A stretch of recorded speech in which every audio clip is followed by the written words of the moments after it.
आज का जो विषय है वह है छह देह की छह अवस्था।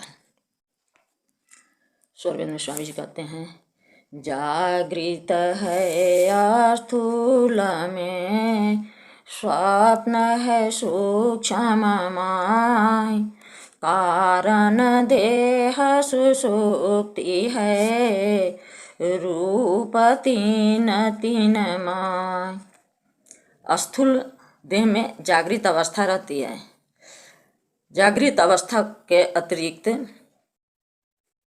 किसी अन्य अवस्था में स्थूल देह का अनुभव नहीं होता है। स्थूल देह की प्राप्ति और परित्याग की श्रृंखला कभी रुकती नहीं है और मनुष्य बंधन में पड़ा रहता है।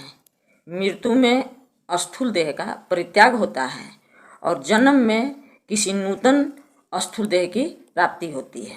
यह है स्थूल देह जागृत अवस्था।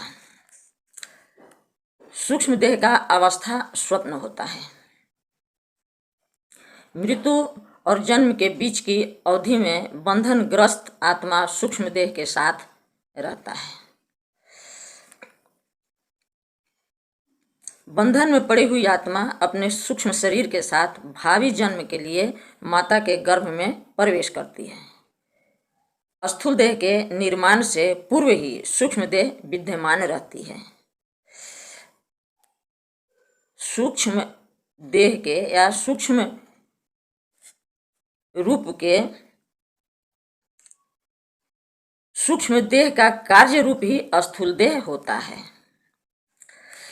अब तीसरा है कारण देह। कारण देह का अवस्था को सुषुप्ति कहते हैं। ये तीनों अवस्थाएं तीन देहों में मिल जाती है। अब चौथा जो देह है महकारण देह, इसका महकारण देह का अवस्था को तुरिया अवस्था कहते हैं और कैवल्य देह का जो अवस्था है उसको तुर्यातीत कहते हैं। और जो सबसे उपरम हंस देह है, हंस देह का जो अवस्था है उसे आप्त अवस्था कहते हैं। हंस देह आत्मा की शुद्ध चेतन अवस्था की देह है और इसी देह से ईश्वर की प्राप्ति होती है, भजन होती है। साधन काल में जब एक साधक बैठता है तो ये छह देह और छहों के अवस्था के विषय में ज्ञान होता है। साधन काल में जागृत जो है वह स्वप्न में, स्वप्न जो है उस सुषुप्ति में, और सुषुप्ति जो है उस तुरिया में, और तुरिया जो है तुर्यातीत में क्रमशः लय होते हुए आप्त अवस्था हंस देह को प्राप्त कर ईश्वर का भजन करता है। यह क्रमशः होते जाता है। साधन अभ्यास में बैठने के बाद स्थूल देह का आभास नहीं होता है। इसका मतलब कि सूक्ष्म से चले गए। जब सूक्ष्म का आभास नहीं होगा तो इसका मतलब कि कारण में चले गए। तो इसी तरह क्रमशः सब देह और सब अवस्था का भास होते जाता है।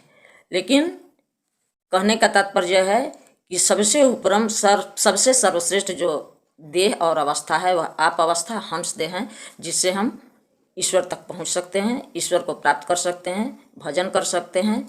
इसलिए हम लोग को वहाँ तक जाना है, आप्त अवस्था तक। इतना ही कहकर मैं वाणी को विराम देती हूँ। बोलिए सद्गुरुदेव भगवान की जय।